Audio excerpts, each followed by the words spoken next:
Assalamualaikum warahmatullahi wabarakatuh. Kali ini kita akan lanjutkan lagi untuk membahas kisi-kisi dari TKA UTBK Fisika tahun 2021 untuk materi yang kedua, yaitu tentang listrik magnet. Nah, materi ini salah satu materi yang sering dan selalu keluar di UTBK, jarang absen ya. Nah, sekarang kita lihat materi apa saja yang ada di listrik magnet secara garis besar. Nah, ini materinya. Yang pertama di listrik itu ada listrik statis, kemudian ada listrik arus searah, dan listrik arus bolak-balik. Kemudian di magnet ada induksi magnetik, gaya magnetik atau gaya Lorentz, dan GGL induksi. Pada listrik statis yang dibahas itu ada gaya F, kemudian medan E, energi potensial EP, dan potensial listrik V. Nah, yang dibahas di listrik statis itu adalah tentang muatan ya, dimana muatan itu medan listriknya diam di listrik statis tuh. Nah, gaya ini kalau terjadi minimal ada di dua muatan ya. Jadi gaya itu minimal terjadi pada dua muatan. Kalau positif-positif, tarik-menarik. Kalau positif-positif, tolak-menolak. Positif negatif, tarik-menarik.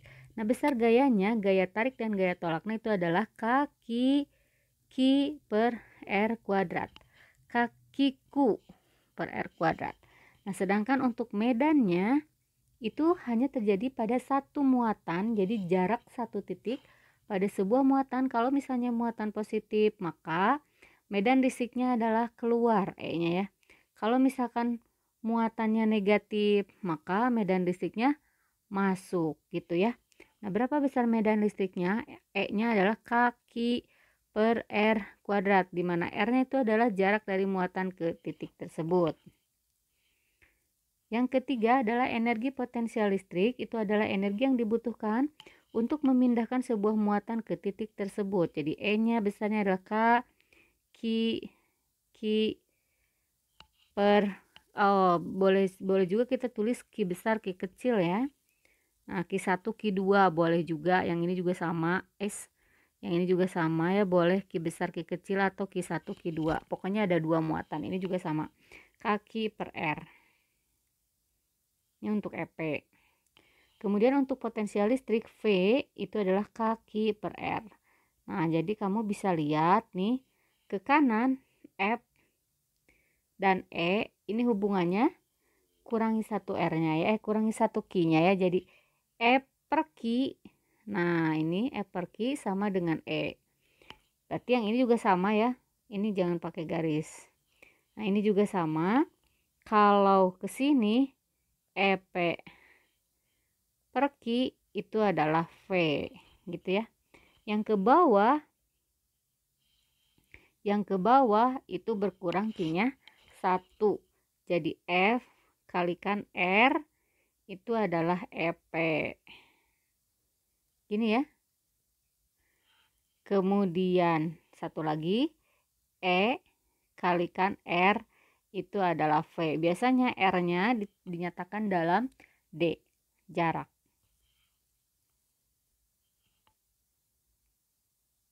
Contoh untuk soal UTBK sebagai berikut. Dua muatan identik Q kecil dan Q besar terpisah sejauh X. Kita gambarkan ya. Ada Q kecil, ada Q besar, jaraknya adalah X. Gini. Energi potensial sistem dua muatan itu V. Ingat, energi potensial itu tadi persamaannya adalah kaki Q per X. Per R ya, R-nya adalah X. Jadi kaki Q per X. Ini besarnya adalah V. Gini. Kemudian satu muatan identik ketiga diletakkan tepat di tengah di antara kedua muatan Q dan Q besar. Kita menempatkan di sini ada Q3 di tengah-tengah ya, Q3-nya.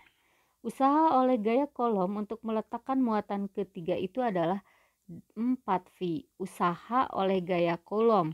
Karena gaya kolom itu termasuk gaya yang konservatif, maka usahanya itu sama dengan delta energi potensial ya.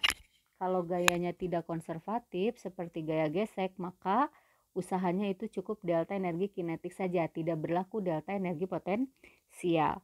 Nah, jadi sebab usaha gaya kolom yang sama dengan perubahan energi potensial. Itu udah betul ya pernyataan kedua. Sekarang pernyataan satunya kita lihat dulu. Usaha gaya kolom untuk meletakkan muatan ketiga itu adalah 4V. Maka kita cari dulu usaha pada Q3 ya, pada Q3. Jadi ini adalah EP akibat 1 ditambah dikurangi EP awal dikurangi EP akhir gitu ya. EP awal dikurangi EP akhir. Pada saat awal si muatan ini berada di tahingga ya. Berarti jaraknya itu adalah tahingga X-nya terhadap Q. Jadi awalnya mula-mula sebelum diletakkan di situ, si Q3 ini jaraknya di Q1 itu berarti tahingga ya. Kan belum ada. Terhadap Q yang ini juga sama tahingga.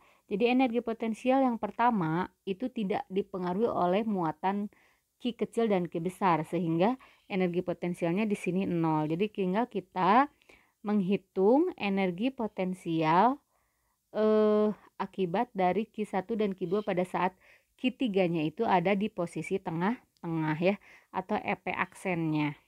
Ini kebalik ya. Harusnya kalau delta itu berarti EP aksen dikurangi EP awal. Nah, awalnya jauh berarti awalnya jadinya 0 ya.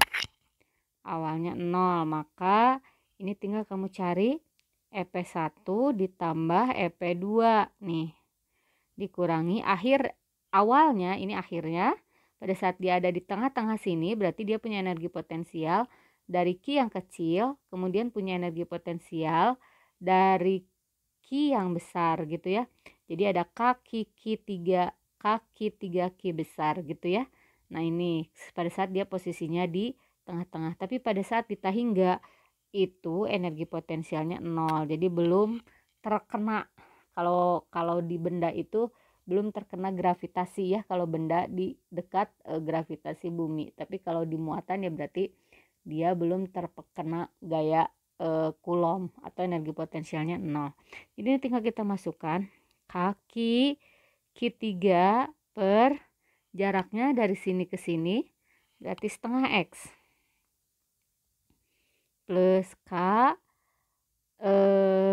Q besar Q3 jaraknya juga setengah X gitu ya.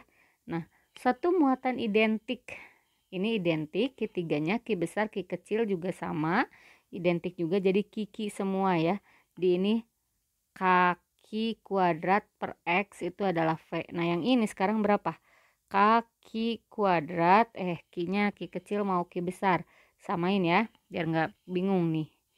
Jadi ini Q jadi Q kuadrat per X setengah, duanya naik ke atas gini, duanya naik ke atas, Q kuadrat per X, 2 tambah 2 jadi 4, Q kuadrat per X sama dengan Q kuadrat per X itu adalah V sama dengan 4V. Jadi ini betul-betul berhubungan, maka jawabannya adalah A. Soal berikutnya untuk listrik statis seperti ini, perhatikan gambarnya. 4 muatan plus Q dan 2 muatan minus Q disusun membentuk konfigurasi seperti pada gambar. Potensial listrik V di titik P tidak sama dengan 0, sebab resultan medan listrik di titik P adalah tidak 0. Coba kita lihat di titik P ini berarti di tengah-tengah sini ya. Berapa potensial listriknya? Potensial listrik itu adalah besaran skalar. Jadi kamu jumlahkan saja seperti biasa ngitungnya ya. Sorry, ini listrik. Nah, ngitungnya seperti biasa aja. V sama dengan V1 tambah V2 tambah V3 tambah V4. Tidak usah digambarkan arahnya karena potensial listrik itu skalar. Jadi tinggal masukkan kaki plus ya. Plus kaki per jaraknya dari ini ke sini ya, R sama ya, ini R sama R semuanya. Jadi ini kaki per R tambah ini yang V2 misalnya yang ini ya, yang ke satunya, yang kedua ini minus minus K Q per R. Yang ketiga yang ini plus lagi, plus K Q per R. Yang keempat plus lagi, jadi plusnya ada berapa nih? 1, 2, 3, 4 ya. Ada 4 plusnya, udah kita jumlahkan aja semuanya. Kemudian yang minusnya ada berapa? Yang plusnya ada berapa tuh? Yang bisa kita hitung ulang ya. Kita hitung ulang. Yang plusnya ada berapa? Yang plusnya itu berarti ada 1, 2, 3, 4 ya. Berarti itu ini ada 6 ya. Jadi ini jadi tambah V5 tambah V6 ya, ada 6. Yang 1, 2, 3, 4 plus berarti ini 4 kaki per R. Ini positif. Kemudian yang negatifnya ada berapa? Yang negatifnya ada 1, 2 ya. Ada 2. Jadi minus 2 kaki per R. 4 dikurangi 2 jadinya 2 kaki per R. Tidak sama dengan 0. Betul. Sebab resultan medan listrik E di titik P adalah tidak 0. Nah, ini nggak ada kaitan ya antara maksudnya potensial listrik itu disebabkan karena ada muatan ya. Jadi kita lihat yang resultan medan listriknya apakah tidak 0. Kita coba gambarkan dulu arah medannya saja sebelum kita hitung, karena medan listrik itu adalah besaran vektor, jadi bergantung pada arah medannya. Kalau akibat Q1, Q2, Q3, Q4 pasti besarnya mah sama ya, kaki per R kuadrat. Nah sekarang arahnya kemana? Akibat yang plus ini, arah medannya di titik ini berarti kan ke sini. Keluar ya, keluar berarti ke sini. Ini E1. Akibat yang kedua ini negatif, berarti ini masuk ke sana, E2. Akibat Q3 yang ini berarti keluar, E3. Akibat keempat berarti keluar, E4. Tuh kamu perhatikan E1 dengan E4 ya. Akibat muatan yang ini dengan yang ini saling berlawanan. Jadi habis kan? Tinggal yang ini. Sini E5. Nah, ini dengan ini. Tuh, habis juga. Ya kan? Sekarang yang ini kemana? Ini ke sini juga. Nah, karena semuanya saling berlawanan, maka medan listrik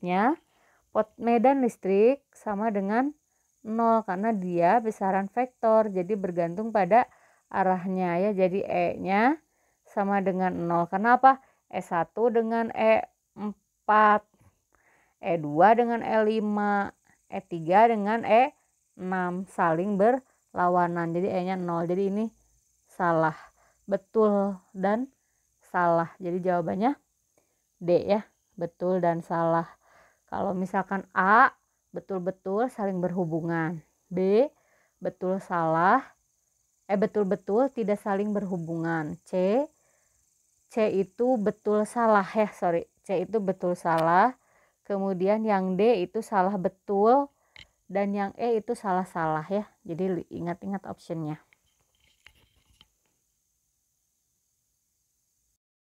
Adalah soal untuk Soal untuk listrik statis ya. Untuk listrik statis kita lihat muatan plus 2Q diletakkan pada koordinat minus 3,0, sedangkan muatan minus 2Q diletakkan pada koordinat 3,0. Muatan yang harus diletakkan pada koordinat minus 6,0 agar kuat medan listrik di pusat koordinat sama dengan 0 adalah, kita bikin dulu koordinatnya ya. Nah, ini koordinat X. Nah, ini koordinat Y. Ini tengahnya 0 ya. 1, 2, 3, 1, 2, 3, 4, 5, 6. Ini juga sama ya. 3, 4, 5, 6. Jadi 1, 2, 3, 4, 5, 6. Min 1, min 2, min 3, min 4, min 5, min 6. Yang pertama plus 2Q di minus 3,0. Jadi sini ya. Di sini ada Q1. Ini Q1 ya. Kemudian minus 2Q diletakkan di 3,0. Sorry, salah ya, undo ya, kita undo dulu. Ini kita salah meletakkan. Yang Q1 itu Q1 plus 2Q diletakkan di minus 3 ya.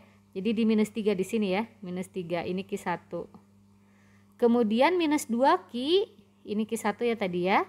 Ini Q2, Q2-nya diletakkan di 3,0, berarti di sini ini Q2. Kemudian muatan yang harus diletakkan pada koordinat minus 6, nah di sini ini Q3. Nah, berapa besarnya agar kuat medan listrik di pusat koordinat sama dengan 0? Di sini E-nya harus sama dengan 0. Kita lihat ya, Q1 itu plus, di sini ada plus. Kemudian di Q2 itu minus 2Q, Q2-nya ini plus 2Q, ini minus 2Q. Nah, yang ini tuh berapa agar di pusatnya tuh 0. Kalau ingin di pusatnya 0, maka semua resultan gayanya harus 0. Kita gambarkan dulu ada berapa medan di titik ini. Akibat Q1 itu tadi positif, berarti arah medannya keluar ya. Nah, ini E1. Akibat Q2 ini negatif juga nih. Nah, karena ini negatif nih yang Q2. Karena dia negatif, maka arah medannya harus masuk. Nah, jadi E2-nya ke sini. E2-nya ke sini. Jadi E1 ke sini ke kanan, E2 juga ke kanan. Karena sama-sama ke kanan, maka Q3 itu harus arahnya ke kiri. Nah, ini harus E3-nya harus ke kiri gitu kan. Biar resultannya 0, maka E3-nya harus sama dengan E1 tambah E2. Sampai situ bisa dipahami ya. Nah, lihat sekarang. Yang Q3 itu berarti kalau dia harus masuk ke arah Q3, berarti Q3 itu tandanya harus negatif ya. Jadi antara A, B, dan C. Pilih salah satu. Kita lihat hitungannya sekarang. Berapa? E1 berarti Q1. Q1-nya adalah plus 2Q. Plusnya nggak usah dibawa, biarin aja. Ini jaraknya 2. Jaraknya berapa? Yang Q1 minus 3,0. 3 ya. Ini ya, 3 ya. Berarti ini 3 kuadrat ditambah K. Q2 tuh yang ini minus 2Q. Minusnya nggak usah dibawa, biarin aja. 2Q per 3 sama ya. 3 kuadrat dari sini sampai titik 0. Ini 3 R-nya. Ini juga yang Q2 3. Nah, kamu perhatikan di sini minus 2Q, minusnya nggak usah dibawa karena minus itu untuk menyatakan arah dari medan tadi. E3 itu apa? Tadi kan yang dicari berapakah muatan. Yang ditanyakan adalah berapa Q3-nya. Maka ini kita urai dulu. Q3 per R3 kuadrat. Dah. Mana yang bisa kita eliminasi lagi? K-nya habis kan? K-nya habis nih. Tinggal jumlahkan dulu nih. 2Q tambah 2Q jadi 4Q ya. 4Q per 3 kuadrat itu 9. Jadi 4Q per 9 sama dengan Q3 per R3. R3-nya berapa sih? R3-nya hitung dulu dari sini, dari titik 0 sampai dengan situ, sampai dengan minus 6, berarti 6 ya. Jadi ini 6 kuadrat. Nah, gini. Dah. Mana yang bisa kita eliminasi lagi? Ini 6 kuadrat 36 dengan 9. 36 bagi 9 sisanya 4 ya. 9 bagi 9 1.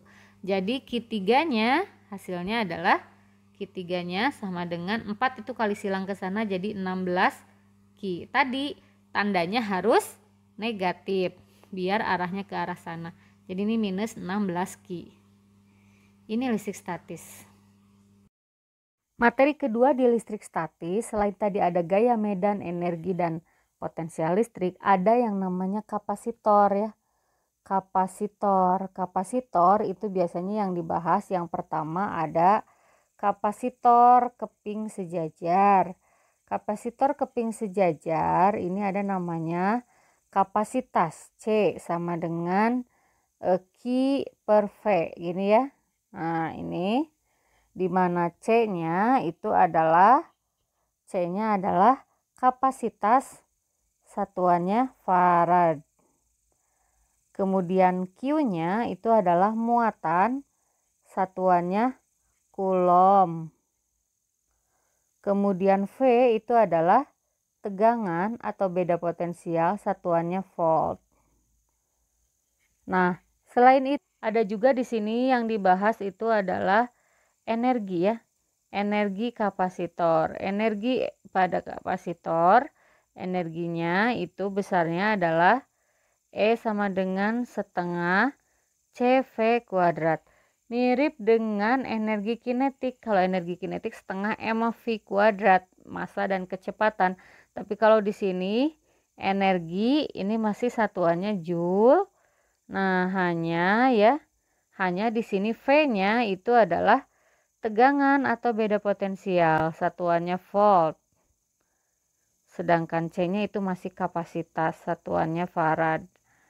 Nah, kapasitas kapasitor di sini tidak dipengaruhi oleh muatan dan tegangan, tapi si kapasitasnya itu dipengaruhi oleh jenisnya. C-nya itu adalah E0A per D gitu ya. A-nya luas penampang, D-nya jarak antar keping. Ini kalau kapasitas keping sejajar ya, keping sejajar. Nah, terakhir itu ada namanya rangkaian kapasitor.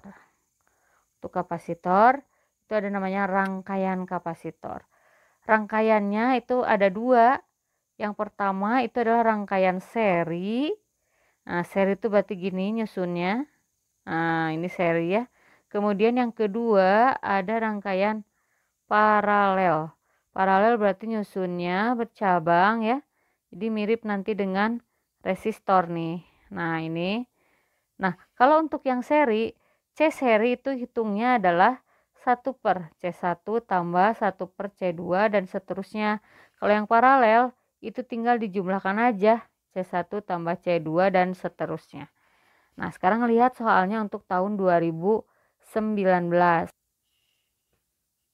Misalkan soalnya seperti ini, dua kapasitor identik dirangkai secara seri.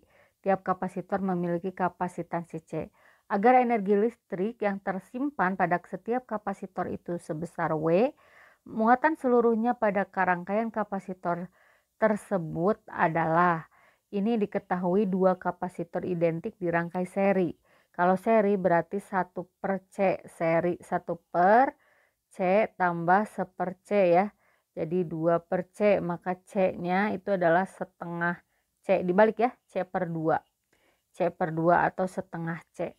Dah, jadi 1 per C sama dengan 2 per C, jadi C-nya tinggal dibalik. Sekarang agar energi listrik yang tersimpan pada tiap kapasitor itu sebesar W, muatan keseluruhan pada rangkaian kapasitor tersebut, ini diketahui energinya W ya. Energinya W. W itu adalah setengah CV kuadrat gitu kan ya. Nah, atau boleh juga karena C dikalikan V itu adalah Q sama dengan C kalikan V. Berarti ini boleh juga setengah Q kuadrat per C. Gitu kan. Nah, yang ditanyakan adalah Q-nya. W-nya W aja. C-nya itu adalah C total yang tadi yang seri ya. Nah, kita masukkan ke sana, jadi Q kuadrat sama dengan 2W C seri sama dengan 2W, C serinya adalah setengah C, gini ya. Jadi sama dengan WC, ini masih Q kuadrat, maka Q-nya sama dengan akar WC. Atau CW sama ya. Berikutnya soal untuk kapasitor, dua buah kapasitor identik mula-mula tidak bermuatan. Kemudian salah satu kapasitor dihubungkan dengan baterai 20 volt dapat menyimpan energi sebesar E. Berarti kapasitasnya energi dengan kapasitas, hubungannya gimana untuk kapasitor tadi? Untuk kapasitor E itu sama dengan setengah CV kuadrat. Gini ya energinya, dimana C-nya adalah kapasitasnya dan V-nya itu adalah tegangannya. Jika kedua kapasitor dipasang secara seri sekarang, ini kapasitornya dipasang secara seri dan dihubungkan dengan baterai 20 volt. Kalau kapasitor dirangkai seri, maka kapasitas totalnya itu harus 1 per ya. 1 per C tambah 1 per C, jadi sama dengan 2 per C, maka CS-nya adalah C per 2. Sekarang berapa yang besar energi yang tersimpan? Ya udah tinggal cari E sama dengan setengah CV kuadrat. C-nya adalah C yang seri, jadi sama dengan setengah kali C per 2 V kuadrat atau setengah CV kuadrat kalikan setengah ya. Setengah CV kuadrat itu tadi adalah E. Jadi ini adalah setengah E. Bisa ya kalau yang ini ya. Ini mudah nih. Oke, berikutnya untuk listrik dinamis atau listrik arus searah. Materi besarnya ya, ada arus listrik, kemudian hukum Ohm, kemudian hukum Kirchhoff, daya, dan rangkaian resistor ya. Untuk arus listrik ini sebenarnya jarang keluar. Arus listrik itu adalah jumlah muatan tiap satuan waktu. Hukum Ohm, ini V-nya ini adalah tegangan, kemudian I-nya itu adalah arus, dan R-nya itu adalah omega atau hambatan ya, hambatan atau resistansi. Hukum Kirchhoff itu ada dua, arus yang masuk sama dengan arus yang keluar, itu hukum pertama. Hukum keduanya, tegangan pada rangkaian tertutup ini sama dengan 0 ya, tegangan pada rangkaian tertutup itu sama dengan 0. Kemudian yang ketiga adalah daya, I kuadrat R. Daya ini satuannya adalah watt. Ingat, daya itu adalah energi tiap satuan waktu ya. Kemudian resistor yang seri ini kebalikan dari kapasitor yang tadi ya. Kalau yang ini serinya itu tinggal dijumlah ya. Jadi R seri itu R1 tambah R2 tambah dan seterusnya. Kalau R paralel itu 1/1/R1 tambah 1/R2 dan seterusnya. Nah, sekarang kita lihat soalnya seperti apa. Nah, baik, kita lanjutkan lagi soalnya, yaitu tentang arus listrik dinamis. Soalnya seperti ini ya. Sebuah voltmeter dirangkai seperti yang terdapat pada gambar. Jika saklar S-nya ditutup, apa yang akan terjadi? Tidak ada perubahan tegangan pada voltmeter. Voltmeter tidak dilalui arus. Arus pada voltmeternya mengecil. Tegangan yang terbaca pada voltmeternya berkurang. Hubungan singkat ya. Nah, sekarang kita lihat dulu sebelumnya dulu. Sebelum dihubungkan ya. Sebelum dihubungkan si S-nya, berarti ini tegangannya arus mengalir ke sini, kemudian arus mengalir ke sini, arus mengalir ke sini. Tidak ada yang mengalir ke R1 ya, nggak ada. Kenapa? Karena dia nggak nyambung saklarnya. Paling juga arus mengalir ke voltmeter gitu ya. Nah, berarti anggaplah si voltmeter itu tidak mempengaruhi dari hambatan rangkaian ya. Jadi di sini rangkaian totalnya yang sebelum itu adalah R1 tambah R2 tambah R3 gitu ya. Nah, sekarang yang sesudah. Kalau yang sebentar. Yang sebelum berarti arus yang mengalirnya I-nya itu adalah V per R. Nah, ini ya. Ini V-nya V aja, ini R-nya R total gitu kan. Dah, itu yang sebelum. Sekarang yang sesudah. Nah, yang sesudah R totalnya menjadi berapa? Nah, sekarang kalau ini dihubungkan tuh.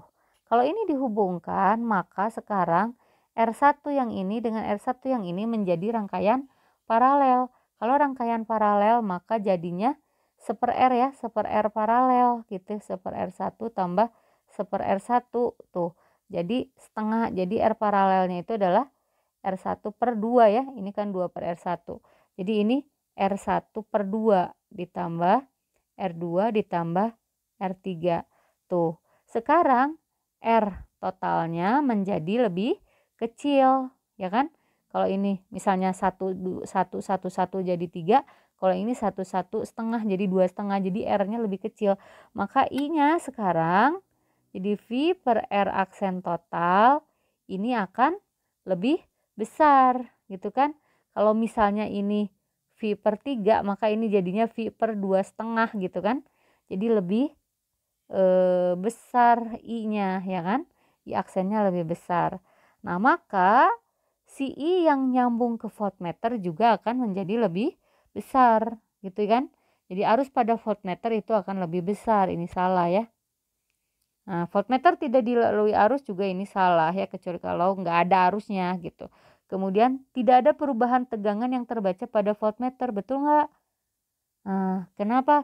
Ini kan di sini kalau misalkan top voltmeter itu kan mengukur tegangan ujung-ujung sini ya.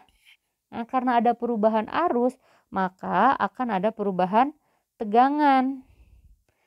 V itu I kali R ya. Jadi kalau misalkan anggaplah ini tegangan AB gitu, berarti kan VAB-nya itu sama dengan I dikalikan RAB kan. Kalau I-nya berubah, maka V-nya juga akan berubah. Kemudian tegangan yang terbaca pada voltmeter berkurang. Betul salah nih? Nah, tadi ya, jadi kan yang terbaca pada voltmeter itu sama aja dengan VAB ya. Nah, jadi kalau kita misalkan cari, maka VAB aksennya itu menjadi I aksen dikalikan R paralel gitu kan, R paralel. Nah, R paralel itu menjadi setengah R kan. Jadi I aksen dikalikan setengah R. Nah, I aksen kalau misalnya ini 1, 1, 1, ini kan jadi V per 3 ya. Yang ini jadi V per 2,5 misalnya. Berarti ini kan jadinya V per 2,5 kali 1 per 2 R tuh. Jadi ini seperlima ya. Seperlima VR ya. Seperlima VR. Seperlima VR atau seperlima kalinya ya. V per 5 tegangannya. Gitu ya. Seperlima VR. Kalau yang ini tadi kan jadinya V per 3 kalikan R tuh. Yang ini V per 3 R, yang ini seperlima VR. Jadi akan berkurang tegangan yang terbacanya. Nah, untuk induksi magnetik kita bisa bagi menjadi 3 bagian konsep penting ya. Yang pertama itu adalah medan magnet induksi. Kemudian yang kedua itu gaya magnet. Dan yang ketiga itu adalah GGL induksi. Nih ya, 3 konsep ini. Medan magnet induksi ini biasanya yang dibahas itu ada pada kawat lurus. Pada kawat lurus ini persamaannya μ0 I per B, pakai rumus B dulu ya. B sama dengan medan magnet itu simbolnya B ya. B sama dengan μ0 I per 2 pi R gini ya. Dengan I-nya itu adalah arus listrik I-nya. Kemudian B-nya itu adalah medan. Ini satuannya Tesla. Ini satuannya arus, yang arus satuannya ampere. Kemudian R-nya itu adalah jarak ya. Yang kedua ada pada kawat melingkar. Pada kawat melingkar ini bedanya sedikit ya. Kalau misalkan dia di pusat lingkaran, jadi kalau ada lingkaran misalnya di pusatnya, maka B-nya itu adalah μ0 I per 2R gini. Kemudian yang ketiga itu adalah pada solenoida. Di solenoida itu kawat yang dililit-lilit gini ya. Nah, B-nya itu kalau di pusat μ0 I N per L, di mana N-nya itu adalah jumlah lilitan solenoidanya. Dan L-nya itu adalah panjang solenoida. Ini kalau di pusat ya. Nah, ini juga sama B-nya di pusat. Yang kedua itu gaya magnetik. Gaya magnetik biasanya disebut gaya Lorentz. Tapi kalau gaya Lorentz itu ada gaya magnet, ada gaya listrik ya. Jadi QVB plus QE gitu ya. Tapi kalau gaya magnetiknya aja, jadi gaya magnetik itu ada 2, ada pada kawat di dalam medan listrik, kawat berarus dalam medan. Kemudian yang kedua ada pada muatan bergerak. Gini ya. Untuk pada kawat berarus, maka F-nya bisa kita cari dengan ILB IL cross B. IL cross B ya. Atau kalau kita kalau kita uraikan IL cross B itu dapatnya adalah ILB sin theta. ILB sin theta. Gini. Dimana I-nya adalah arus listrik, L-nya panjang kawat, B-nya medan, dan theta-nya sudut antara B dan L. Kemudian pada muatan, untuk pada muatan, maka F-nya itu bisa dicari dengan Q VB. Sama ya, Q V cross B atau Q VB sin theta. Sudutnya itu antara V dan B. Ini ya. Q-nya itu adalah muatan, V-nya itu laju muatan, B-nya medan magnet. Jadi ini gaya pada muatan yang bergerak di dalam medan magnet. Nah, kalau GGL induksi, ini berarti GGL itu berarti kan potensial listrik yang dihasilkan sebelum dia itu diberi beban atau diberi resistor. Nah, GGL-nya bisa dicari dengan N delta flux delta T. Gini ya. Kamu bisa melihat materi-materi lebih lengkapnya ini di channel YouTube ini juga, ada tentang GGL induksi juga ya. Ada banyak juga di channel ini materinya, silahkan dieksplor. Nah, dari persamaan ini, dari persamaan yang N del flux per dt, maka ini bisa kita urai. Jadi E-nya itu sama dengan BLV ya, BLV. Kalau mereka semua saling tegak lurus, jadi B tegak lurus dengan L, tegak lurus juga dengan V-nya, gitu ya. Tapi kalau tidak, maka ini dikasih lagi sin theta. Nah, E-nya itu satuannya adalah volt ya, tegangan. Selanjutnya untuk soal medan magnet, GGL induksi ya.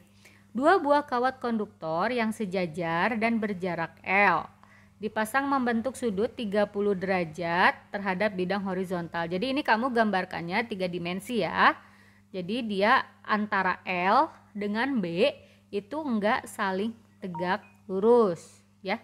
Enggak tegak lurus tapi membentuk sudut theta. Ujung bawah kedua kawat dihubungkan dengan sebuah resistor R 3 ohm. Jadi diketahui di situ ada L-nya, diketahui L sama dengan 1 meter, kemudian sudut theta 30 derajat, kemudian ada R-nya 3 ohm gitu ya.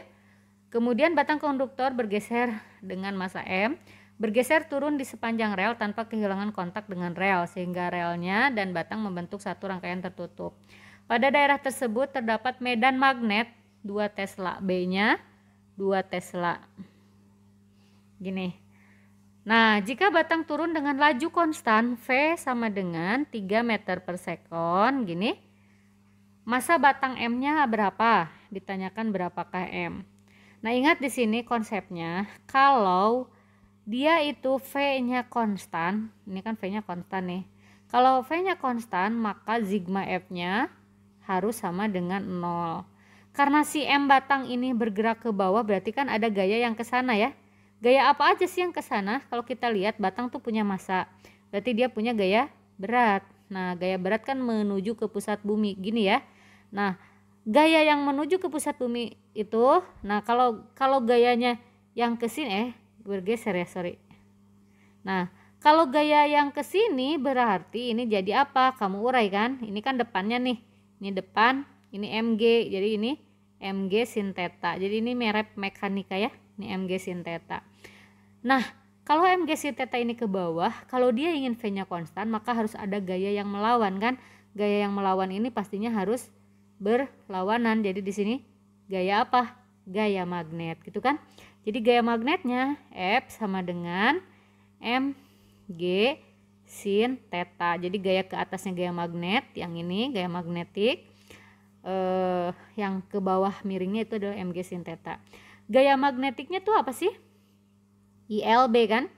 I kali L kali B. Tapi karena L dengan B nya nggak saling tegak lurus, maka ini harus ditambahkan sin theta sama dengan mg sin theta, gini kan. Nah, sin tetanya boleh dihabiskan dulu biar nggak capek ngitungnya. Sin theta dengan sin theta. Udah. Sekarang kita cari I-nya. I-nya kan belum ada. Di sini diketahui ada R 3 ohm. R ada I, maka kita bisa mencari GGL-nya dulu ya. GGL I itu kan V itu sama dengan I kalikan R. Ini rumus hukum Ohm. Jadi I-nya itu bisa kita cari dengan V bagi R ya. V-nya itu adalah GGL E. Nah, maka ini jadinya E per R kali L kali B sama dengan M kalikan G. E-nya itu bisa kita cari lagi dengan BLV. Tapi karena nggak saling tegak lurus, maka harus BLV sin theta. Gini ya. Kali L kali B per R sama dengan MG. Dah. Masukkan aja angkanya. B itu 2 tadi ya. B-nya 2, berarti 2. L-nya berapa? L-nya ini 1 kali V-nya ini 3 sin 30 derajat berapa? Setengah ya. Ingat di sini sin 30 derajat itu sama dengan setengah sudut istimewa ya. Kalikan L-nya 1, kemudian B-nya adalah 2. Dibagi R-nya 3. Sama dengan M-nya dicari, G-nya 10. Gitu ya. Dah, sekarang mana yang bisa kita eliminasi dulu? Coret, coret gitu kan. Sisa ini 2 kali setengah habis juga nih. Nah, gini kan. Tinggal 2 kali 2 per 10 ya. Jadi 2 per 10 sama dengan M. Jadi M-nya sama dengan 0,2 kilogram. Nomor terakhir untuk part 2 ini, sebuah partikel bermuatan Q secara tegak lurus memasuki medan magnet homogen dengan besar induksi magnetik B setelah dipercepat melalui beda potensial V. Jika jari-jari partikel dalam medan magnet adalah R, besar massa dari partikel tersebut. Jadi ceritanya di sini ada medan magnet, kemudian ada sebuah partikel yang masuk ya. Ini medan magnetnya arahnya cross ke dalam ya. Kemudian di sini ada sebuah partikel masuk, misalnya ini muatannya positif gitu, masuk dengan kecepatan setelah dipercepat dengan beda potensial V gitu kan. Jadi di sini ada beda potensialnya V. Gini. Kalau ada dipercepat berarti dia ada kecepatan kan ya. Jadi V-nya ke sana, misalkan V-nya ke sana, kita gunakan tangan kanan, V itu untuk jempol, telunjuk untuk B, maka ini kan gayanya ke atas gitu kan. Gayanya ke atas, maka dia akan nanti bergerak melingkar. Kok gitu ya. Nah, ini gerakannya nanti akan bergerak melingkar. Jadinya nah gitu ya gerakannya.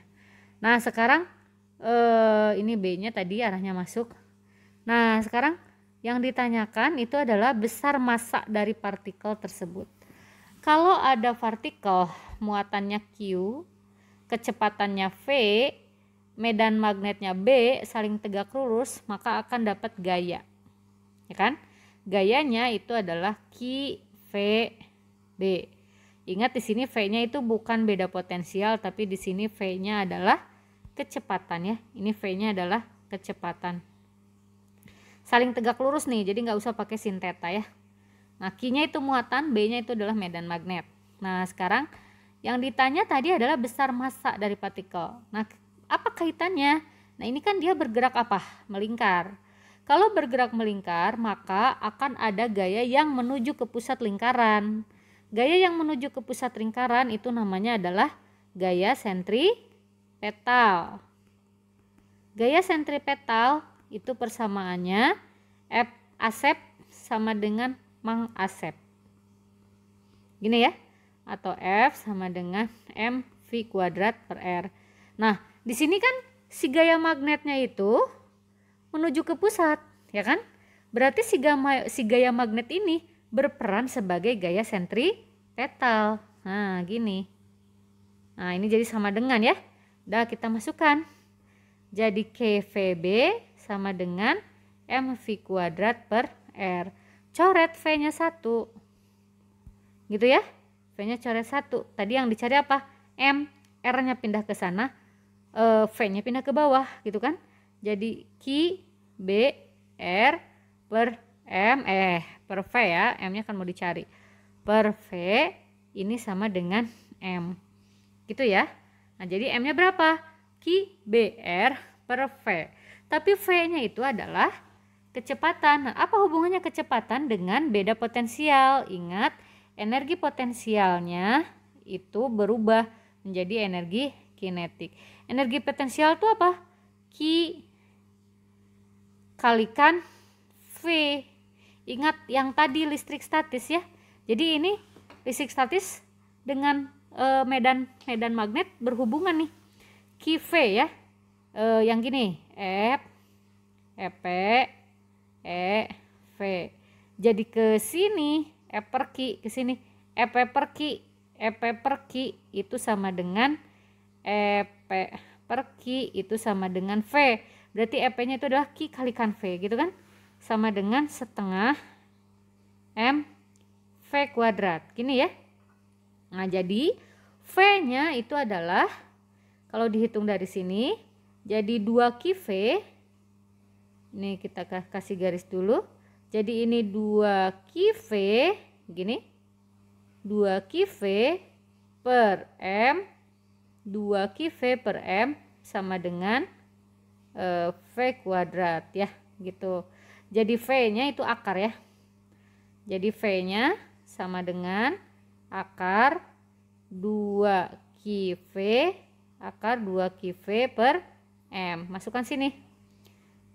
Nih, kita hitung QBR per akar 2QV per M sama dengan M. Nah, ini kita selesaikan lagi. Atau ini kalikan ke sana dulu, boleh ya, kita kalikan dulu. Jadi hasilnya, bentar. Nah, ini tadi